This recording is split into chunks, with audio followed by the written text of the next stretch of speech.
À l'issue du 3e concours d'excellence dénommé les Cracks de la Cité des Antilopes, organisé par les services socioculturels et les ressources humaines de la mairie de Daloa en milieu scolaire, 8 élèves des établissements publics et privés de Daloa ont été primés en tant que cracks des niveaux CM2, 3e et terminale.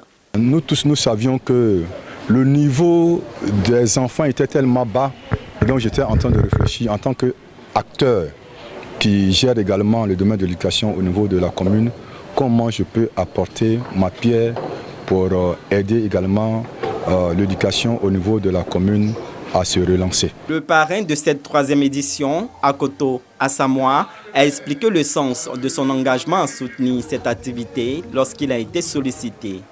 Tout ce qui parle d'excellence nous interpelle et nous demande, nous contraint plutôt même à nous sacrifier pour faire aboutir et réussir tout événement. La super crack de la Cité des Antilopes, Kindeaya Alexia, en terminale A2, a livré le secret de son succès. À mes jeunes amis, j'ai envie de dire que rien n'est impossible. Que lorsqu'on rêve à quelque chose, lorsqu'on veut quelque chose, on se donne les moyens pour réussir. Et puis c'est pas difficile, il faut juste étudier et puis se donner à fond. L'initiateur du concours, Nyongoran Léopold, très satisfait de l'engouement qui entoure désormais le concours de l'excellence, a rappelé que l'éducation nationale fait partie des 16 matières qui ont été transférées aux collectivités. Le sous-préfet de Zaïbo, au nom du préfet de région, a salué le maire pour cette activité de promotion de l'excellence qui est un chantier cher au chef de l'État et au gouvernement de Côte d'Ivoire.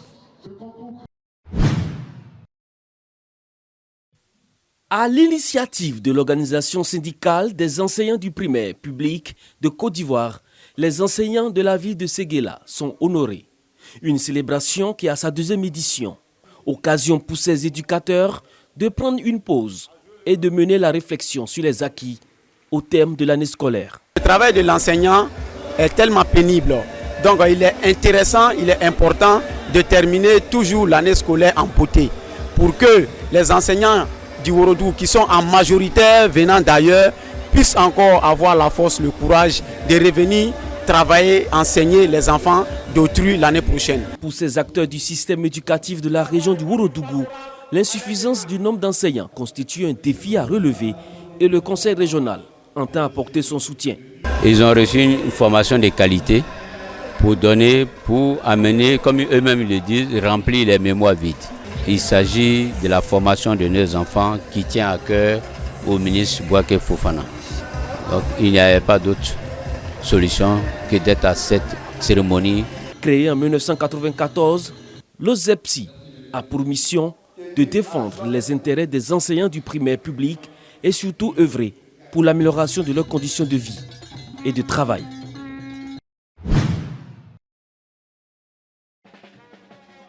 Journée chargée de surprises et d'émotions pour les femmes du marché et des restaurants de la commune de Toumoudi.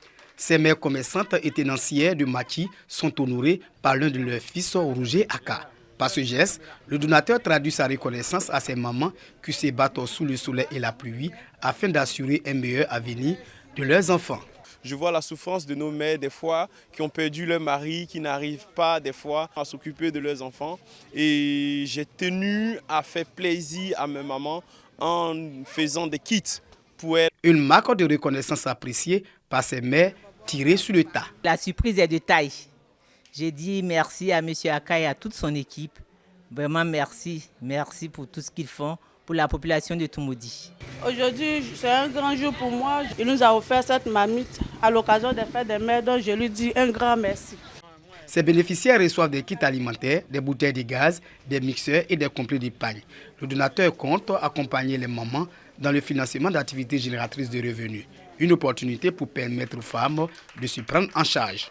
Chants, danses ont permis au moment de passer la célébration des mères dans la joie et la gaieté.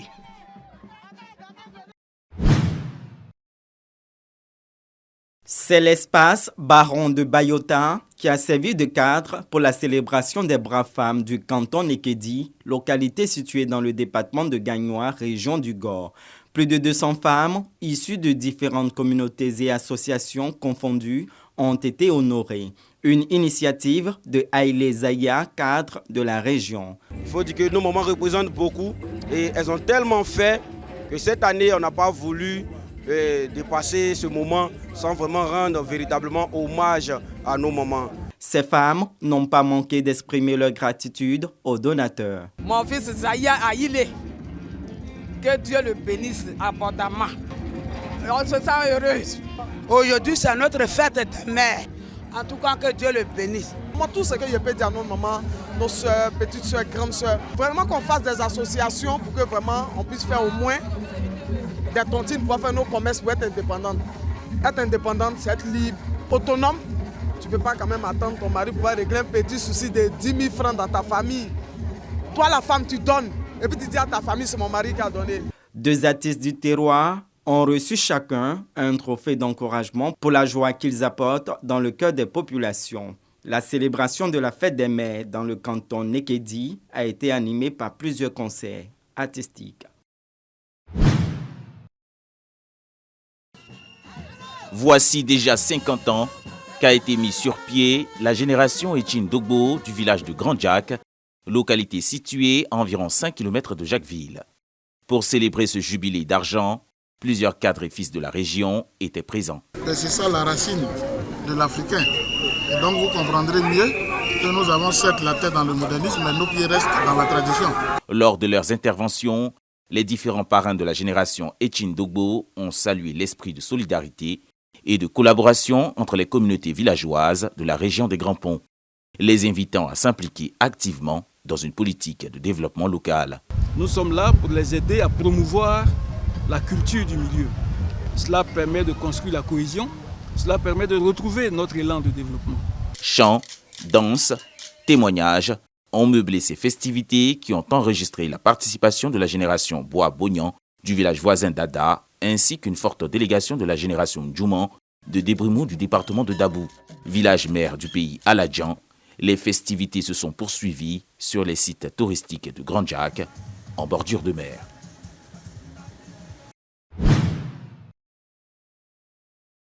Départ définitif d'Abidjan de l'ex-président de la République de Côte d'Ivoire, Aimé Henri Konan Bédié. Moment plein d'émotions, de tristesse et de consternation dans les villages sur le trajet qui mène à Daoukro, sa ville natale.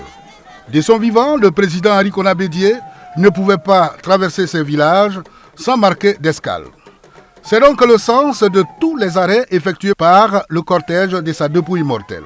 D'Azopé à Daoukro, en passant par Akoupé, Abongwa et Kotobi, localité de la région du Moronou, avec laquelle il a une histoire. Madame la présidente du conseil régional du Moronou, Madame Aka Amlan Véronique, elle nous a demandé que le Moronou vienne réserver un accueil de peu mortel du président Konan Bédié.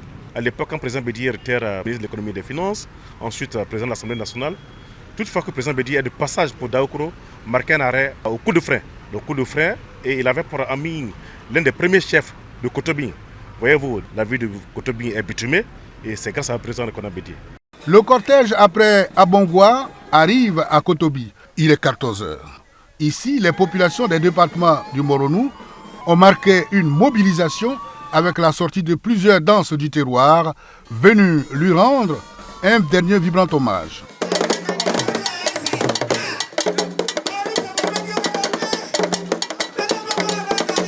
Après Kotobi, capsule Daoukro. Ici, le cortège à l'entrée de la ville. Il est 17 heures. Accueil des autorités administratives et politiques et coutumières. Après quoi, la dépouille mortelle entre dans la ville en direction de la place HKB après un tour dans les quartiers. La veille de l'arrivée du corps, des veillées d'hommage ont eu lieu dans les villes de Bokanda et Kotobi.